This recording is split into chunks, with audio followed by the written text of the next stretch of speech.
Mats movie शुरू होती है और हम एक लड़के रोमेन को देखते हैं जो एक ड्रग डीलर के पास आया था पार्टी के लिए ड्रग लेने, क्योंकि आज उसका बर्थडे था जिसके लिए उसने पार्टी रखी थी। अब यहाँ से ड्रग लेने के बाद रोमेन अपने डैड के आलीशान कार में आकर बैठ जाता है। वो गाड़ी चलाते हुए सिगरेट भी पी रहा था और उसे वो गाड़ी में ही फेंक देता है, पर तभी उसे ख्याल आता है कि उसने इतनी बड़ी गलती कर दी, इसलिए वो जल्दी से कार रोककर उतरता है और सिगरेट बाहर फेंकने लगता है।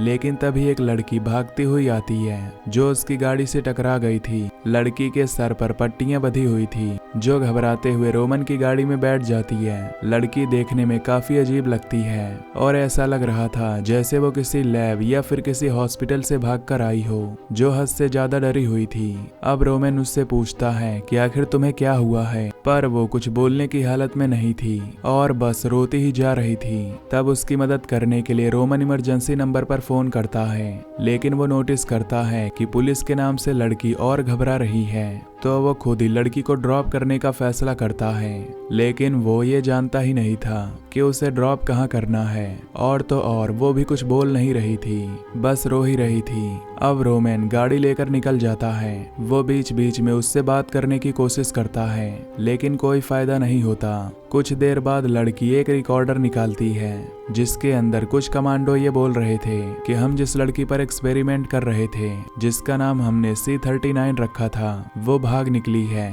उसकी उम्र 25 साल है। अब लड़की उसे ये समझाने की कोशिश करती है कि ये मेरे बारे में बात कर रहे हैं, यानी सच में वो किसी एक्सपेरिमेंट का हिस्सा थी। लेकिन यहाँ रोमन को कुछ समझ नहीं आता और तब अचानक लड़की पागलों जैसी हरकतें करने लगती है और वो अजीब तरह के इशारे करते हुए गाड़ी में अपना सर मारने लगती है। उसके पास एक चाकू भी था जिससे वो खुद पर वार करने लगती है। हालांकि रोमन उसे रोकने की कोशिश करता है, लेकिन वो उस पर ही गिरकर अपना खून रोमन पर लगा देती है और तभी वो सीट पर गिरकर अपना दम तोड़ देती है। ये देख रोमन पूरी तरह घबरा जाता है, क्योंकि उसे कुछ समझ नहीं आ रहा था कि मेरे साथ बर्थडे वाले दिन क्या हो गया और अब वो क्या करे। वो उसे उठाने की कोशिश करता है, पर उसका कोई फायदा नहीं है। अब किसी तरह वो बाकियों की नजरों से बचता हुआ गाड़ी अपने गैराज में ले आता है। एक बार फिर वो लड़की को चेक करता है, पर वो नहीं उठती। रोमन की घबराहट से हालत खराब होने लगती है, क्योंकि एक तो वो खुद भी खून में लथपथ था, ऊपर से उसकी गाड़ी में एक लाश है, जो बहुत ही खतरनाक बात थी। उसे पार्टी में जाना था और ये उसके साथ क्या हो गया। खैर, अब खुद को संभालते हुए वो सबसे पहले नहाने के लिए जाता है। नहा कर आने के बाद वो खुद को ही कोसता है कि काश मैं गाड़ी न रोकता तो आज ये सब न होता। तभी उसके डैड का कॉल आता है, जो रोमन से पूछते हैं कि गाड़ी वगैरह सब ठीक है ना, जिससे हम समझ पाते हैं कि उसके डैड को गाड़ी कितनी प्यारी है। और इसी वजह से जब रोमन ने गाड़ी में सिगरेट फेंकी तो उसने तुरंत गाड़ी को रोक दिया। अब यहाँ वो अपने डैड को झूठ बताता है कि गाड़ी बिल्कुल ठीक है और फोन रख देता है। वो गाड़ी को चेक करने लगता है, लेकिन वो लड़की वहां से गायब थी, जिसका मतलब था कि वो मरी नहीं थी, बस उस टाइम जख्मी होने की वजह से बेहोश हो गई थी। और ये बात काफी चौंका देने वाली थी कि इतना जख्मी होने के बाद भी वो जिंदा कैसे थी और उसमें इतनी ताकत कैसे बची थी कि वो उठकर भाग भी गई। इसका जवाब हमें आगे पता चलेगा। और यही चीज सोचकर रोमन भी उसे ढूंढने लगता है, लेकिन वो उसे कहीं भी नहीं मिलती। तभी दरवाजे पर कोई आ जाता है। रोमन जब चेक करने जाता है तो वहाँ उसकी दोस्त थी, जिसका नाम एना होता है। और क्योंकि रोमन का बर्थडे था तो एना उसके साथ टाइम गुजारना चाहती थी ताकि उसे अच्छा लगे, लेकिन घबराहट की वजह से वो एना को रोककर फिर से लड़की को ढूंढने लगता है और एना बाहर चली जाती है सिगरेट पीने के लिए। रोमन को लगा कि वो नाराज है, इसीलिए वो एना को अपने पास बुलाता है। वो कहती है कि मैं तुम्हें पार्टी के लिए लेने आई थी, पर तुम तो मुझसे उल्टा ही बर्ताव कर रहे हो। उसे रोमन पर शक भी हो रहा था कि क्यों वो इस तरह की हरकतें कर रहा है।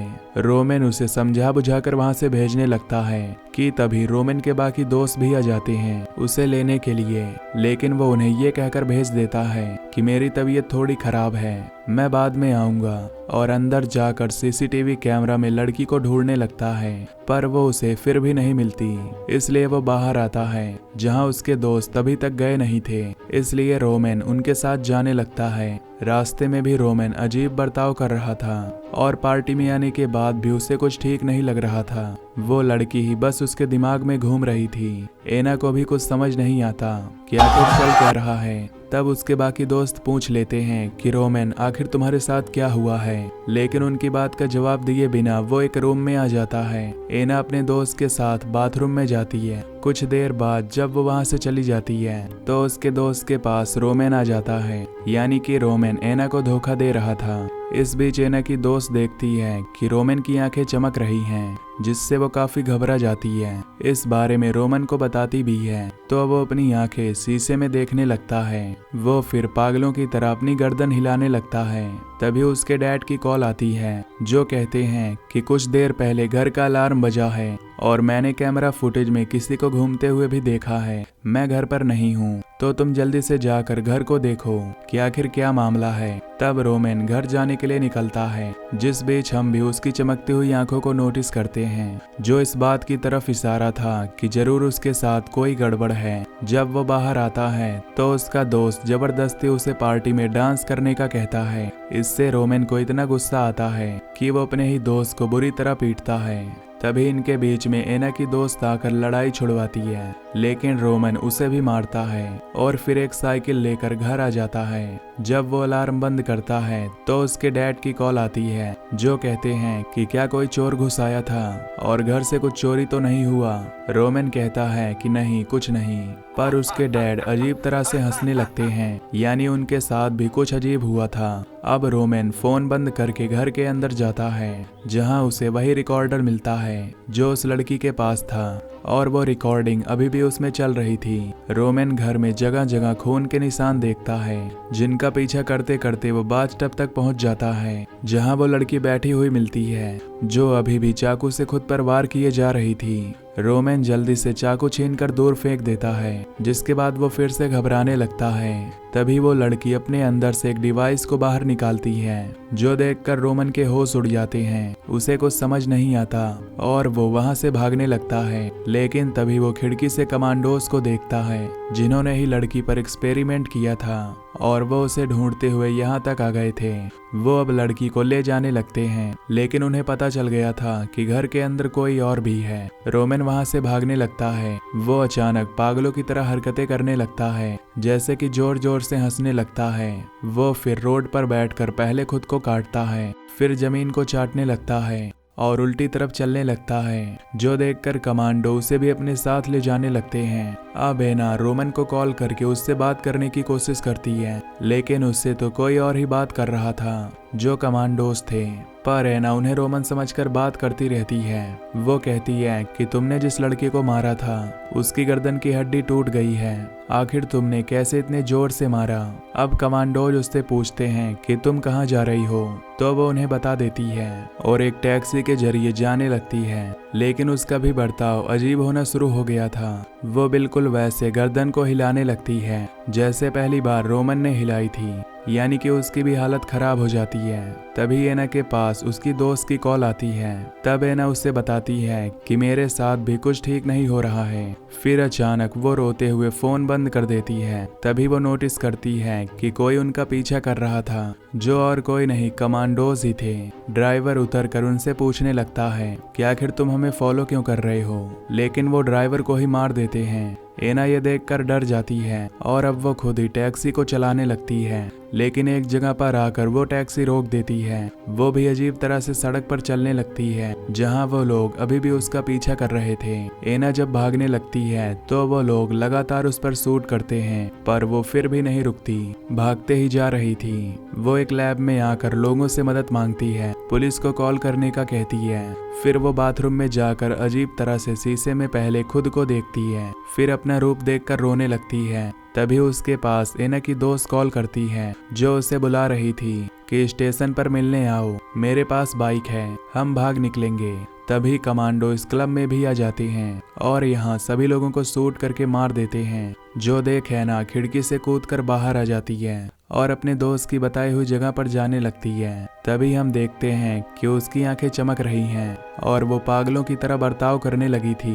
रास्ते में एक लड़की पर वो हमला कर देती है और अपना खून भी उस पर लगा देती है। फिर आगे बढ़कर वो एक लड़की की साइकिल चुरा कर वहां से भागने लगती है। लड़का उसे रोकने लगता है, पर वो उसे भी मार कर तालाब में फेंक देती है और जाने से पहले कहती है कि आई एम सॉरी, ये मैंने जानबूझकर नहीं किया, पता नहीं मेरे साथ क्या हो रहा है जो मैं ऐसी हरकतें करने पर मजबूर हूँ। तभी हम देखते हैं कि पूरे शहर में सायरन बज रहा है, यानी कि शहर के अक्सर लोगों के साथ इस तरह की अजीब चीजें हो रही हैं। फिर ऐना अपने दोस्त के पास पहुंच जाती है। उसकी हालत देखकर वो उसे जल्दी से बाइक पर बिठा लेती है, पर वो अजीब तरह से अपना खून उस पर भी लगाने लगती है, जो देखकर ऐना की दोस्त उसे बाइक से नीचे गिरा देती है और देखती है कि ऐना जानवरों जैसी हरकतें कर रही है, इसलिए वो भागकर उससे दूर आ जाती है। तभी उसकी दोस्त के पास उसकी मॉम की कॉल आती है, जो कहती है कि शहर में कुछ बहुत ही अजीब हो रहा है और मेरी व्हील चेयर एक जगह पर अटक गई है। ये सुन वो जल्दी से अपनी मॉम को बचाने के लिए जाने लगती है, पर हम देखते हैं कि ऐना लगातार उसका पीछा कर रही है। वो इतनी तेज भाग रही थी जैसे कोई बाइक हो। अब उसकी दोस्त अपनी बिल्डिंग में पहुंचकर लिफ्ट के जरिए अपने घर जाने लगती है, पर बीच में उसकी लिफ्ट रुक जाती है, जिससे ऐना की दोस्त घबराने लगती है। तभी वो बाहर ऐना की आवाज सुनती है, जो बिल्डिंग के लोगों को मार मार कर खा रही थी और उनके चीखने चिल्लाने की आवाजें आ रही थी। तभी उनमें से एक कमांडो की आवाज भी उसे सुनाई देती है, जो कहता है कि शहर में एक तरह का वायरस फैल गया है, अगर तुम उससे इन्फेक्टेड नहीं हुई, यानी कि उसकी लपेट में नहीं आई, तो हम तुम्हें बचा सकते हैं। तभी लिफ्ट एक बार फिर चलने लगती है और वो अपने फ्लोर पर पहुंच जाती है, लेकिन घर आकर देखती है कि ऐना उसकी मॉम को खा रही है और उनका पूरा सर ही उसने गायब कर दिया था। घबराते हुए उसकी दोस्त वहां से भागने लगती है। तभी उसके सामने एक कमांडो आ जाता है, जिसने मास्क पहना हुआ था। वो ऐना की दोस्त को पकड़कर उसकी आंखों को देखता है कि कहीं ये इन्फेक्टेड तो नहीं, लेकिन वो फिलहाल नहीं हुई थी, इसलिए कमांडो अपना मास्क हटाती है, यानी कि वो एक लड़की थी। वो उसे वहीं रुकने का कहकर ऐना को मारने जाती है, लेकिन उल्टा ऐना ही उस पर हमला कर देती है। लेकिन जैसे तैसे कमांडो उसे मार देती है, लेकिन इससे कमांडो खुद भी इन्फेक्टेड हो गई थी, क्योंकि उसके पैरों पर ऐना का खून लग गया था। अब कमांडो ऐना के दोस्त को कहती है कि अगर तुम भी डायरेक्ट इन्फेक्टेड लोगों के पास नहीं गई, तुम बच सकती हो। लेकिन हम जानते हैं कि वो रोमन के करीब आई थी और उस पर ऐना का खून भी लगा था, यानी कि वो भी इन्फेक्टेड हो जाएगी। लेकिन उसने ये बात कमांडो को नहीं बताई, क्योंकि उसे खुद ही समझ नहीं आ रहा था कि ये मामला है क्या। अब कमांडो उसे भी बताती है कि तुम उसी जगह पर रहो जहां अंधेरा हो, क्योंकि इन्फेक्टेड लोग रोशनी की तरफ तेजी से खींचे चले जाते हैं। फिर वो उसे गन देकर कहती है कि यहाँ से भाग जाओ, क्योंकि कुछ देर बाद मैं इन्फेक्टेड बनकर तुम्हें नुकसान पहुंचा सकती हूँ। फिर कमांडो उसे दूसरी तरफ मुंह करने का कहती है और फिर वो खुद को शूट करके मार डालती है, जिससे अब हमें पता चलता है कि क्यों ये कमांडो सभी इन्फेक्टेड का खून लगे लोगों को मार रहे थे, क्योंकि वो नहीं चाहते थे कि ये फैले। लेकिन हमें पता है कि ऐसा तो हो चुका है, और अब देखते ही देखते ऐना की दोस्त भी इन्फेक्टेड होना शुरू हो गई थी। उसका बर्ताव बदलने लगता है, वो पागलों की तरह हंसने लगती है और हम सुन पाते हैं कि पूरे शहर में तबाही मची हुई है। अब यहाँ हमें पता चलता है कि वो पहली लड़की यानी कि एक्सपेरिमेंट की सब्जेक्ट C39, उसकी वजह से ये वायरस पूरे शहर में फैला। उसने सबसे पहले रोमन को इन्फेक्टेड किया अपना खून लगाकर, फिर उसके कांटेक्ट में आने से बाकी दोस्त हुए और उनके जरिए ये वायरस आगे लोगों में भी फैलता गया और पूरा शहर इसकी चपेट में आ गया।